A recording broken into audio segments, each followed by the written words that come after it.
Assalamualaikum warahmatullahi wabarakatuh. Saya Muhammad Farid bin Muhammad Ayub, pelajar student EPJJ bagi semester 5 tahun 2023. Jadi pada hari ini saya akan berbentangkan mengenai ontologi sembahyang dalam animisme. Dan di dalam pembentangan ini, saya akan bincangkan mengenai tujuan sembahyang dalam animisme, apakah tujuan sembahyang atau penyembahan dalam animisme, dan juga kepada siapa sembahyang ditujukan dalam animisme. Dan dalam pembincangan ini juga, saya akan bincangkan bagaimana sebenarnya konsep dan juga pemahaman pengamal-pengamal animisme ini mengenai apakah itu yang dinamakan sebagai Tuhan. Ya, jadi untuk pengenalan, terdapat beberapa maksud yang memaknakan animisme ini. Dan untuk pembentangan ini saya mengambil dua contoh ya. Dan untuk bahasa Latin, ianya dipanggil sebagai anima, iaitu nyawa, jiwa ataupun roh. Bagi bahasa Dewan Bahasa dan Pustaka, ianya bermaksud kepercayaan bahawa setiap benda mempunyai semangat dan roh. Di sini kita dapat lihat apa sebenarnya yang dimaksudkan dengan animisme. Ianya adalah bagaimana seseorang manusia itu menganggap bahawa semua benda di atas muka bumi ini, termasuklah batu, seperti batu, kayu dan sebagainya, mempunyai semangat, mempunyai roh. Dan juga setengah pendapat mereka menganggap bahawa benda-benda di muka bumi ini mempunyai kuasa yang luar biasa ya, selain daripada mempunyai roh dan juga jiwa. Animisme ini juga telah lama diamalkan sejak dari zaman kerasulan Nabi Muhammad SAW sekitar 610 Masihi. Ketika itu kita dapat lihat animisme diamalkan oleh kalangan Arab musyrikin ya, dengan melihat mereka menyembah objek-objek dan alam sekeliling seperti pokok dan juga api. Disebabkan penyembahan ini telah lama diamalkan, ianya telah pun dianggap sebagai satu tradisi yang diwarisi ya. Dia diwarisi daripada turun-temurun, daripada satu generasi keluarga ke satu generasi keluarga yang lain. Bagi animisme di Malaysia pula, ianya telah pun terbentuk sejak di zaman sebelum wujudnya Ketamadunan Melayu. Ia diamalkan oleh orang asli kebanyakannya ya, di Semenanjung, Sabah dan Sarawak. Setiap satu suku kaum mempunyai kepercayaan dan upacara penyembahan yang tersendiri. Di sini kita dapat lihat bagaimana pengamal-pengamal animisme ini sebenarnya mereka mempunyai pemahaman yang sama mengenai konsep ketuhanan, tetapi mereka tidak mempunyai satu entiti yang sama untuk mereka sembah. Ya, setiap daripada kaum-kaum yang mengamalkan animisme ini, mereka mempunyai satu entiti yang berbeza bagi setiap satu daripada mereka, disebabkan oleh kepercayaan dan juga cara hidup mereka yang lain dari yang lain. Jadi kita beralih pada topik yang pertama, iaitu apakah tujuan sembahyang ataupun penyembahan yang dilakukan di dalam animisme. Pertama sekali perlu kita tahu ya, ianya adalah lumrah untuk kita sebagai manusia beragama untuk mempunyai ritual ataupun ibadah yang khas ya, untuk memuja atau membesarkan Tuhan yang disembah.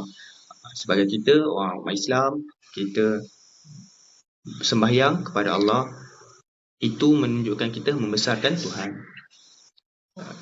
Dan juga untuk animisme ini, tujuan mereka melakukan penyembahan ada dua lah ya. Yang pertama adalah untuk meminta sesuatu kepada Tuhan dan juga untuk mengelakkan kemungkaran daripada Tuhan. Bagi mereka, kita ambil satu contoh lah ya. Bagi satu kaum, iaitu kaum Kadazan Dusun, Mereka meminta kepada penunggu untuk dijauhkan dari musibah pada tanah yang baru dibuka dengan membaca mantra Renaid. Bagi kadazan dusun, mereka mempercayai bahawa setiap benda seperti pokok dan juga sungai, ianya mempunyai semangat yang tersendiri, dan ianya juga mempunyai kuasa. Ia kuasa dan mampu untuk mencederakan manusia. Dan juga disebabkan itu mereka mempercayai bahawa ianya mampu untuk memberikan musibah kepada mereka. Dan disebabkan itu mereka melakukan penyembahan bagi mengelakkan daripada ditimpa musibah dan juga kemusnahan.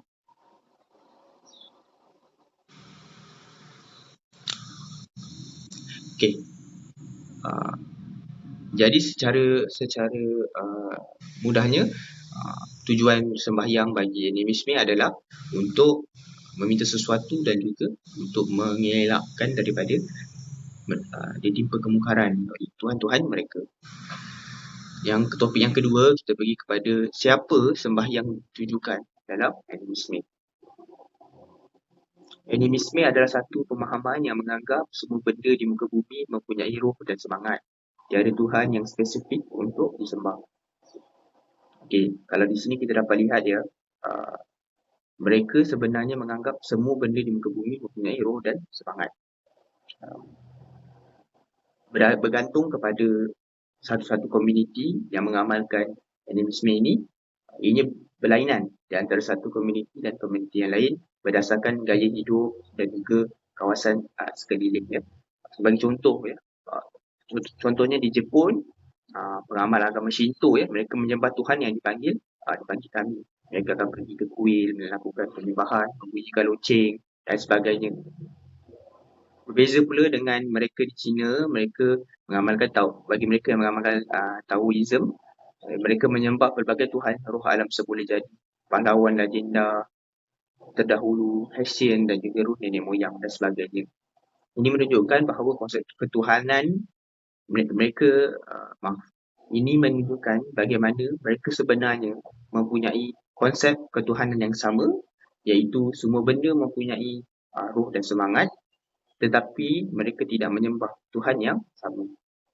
Secara basicnya, secara asasnya, animisme ini mereka tiada Tuhan yang spesifik untuk disembah. Disebabkan oleh setiap komuniti mempunyai perbezaan pendapat tentang bagaimana Tuhan itu sebenarnya. Dan kita pergi kepada topik yang ketiga, iaitu mengapa penganut animisme ini berdoa. Jadi untuk sebab mengapa mereka berdoa adalah sebagai jalan pengantaraan untuk berhubung dengan Tuhan. Dilakukan dalam bentuk ritual atau penyembahan, juga khusus dilakukan untuk meminta sesuatu. Seperti yang kita faham, doa ini secara asasnya merupakan satu medium ataupun satu pengantaraan satu pengantaraan yang menghubungkan kita dengan Tuhan untuk menyampaikan, untuk meluahkan apa-apa perkara yang ingin kita sampaikan kepadanya. Untuk kesimpulan, dapat kita simpulkan bahawa animisme ini merupakan satu kepercayaan yang mana mereka mempercayai bahawa setiap benda di muka bumi ini mempunyai kaitan dengan ketuhanan. Hal ini disebabkan mereka menganggap bahawa setiap benda yang berada di atas muka bumi ini mempunyai roh dan juga semangat. Dengan mempunyai kefahaman yang sebegini, ini memungkinkan untuk mereka mempunyai variasi dan juga kepelbagaian dalam konsep atau dalam konsep bagaimana ataupun apakah itu Tuhan. Dan disebabkan itu juga, ia menyebabkan setiap agama yang dianut adalah berbeza daripada agama yang lain. Kerana mereka hanya memegang konsep yang sama, tetapi pemahaman mereka terhadap apakah itu Tuhan dan bagaimanakah Tuhan itu adalah berbeza. Jadi itu saja untuk pembentangan saya. Sekian, terima kasih.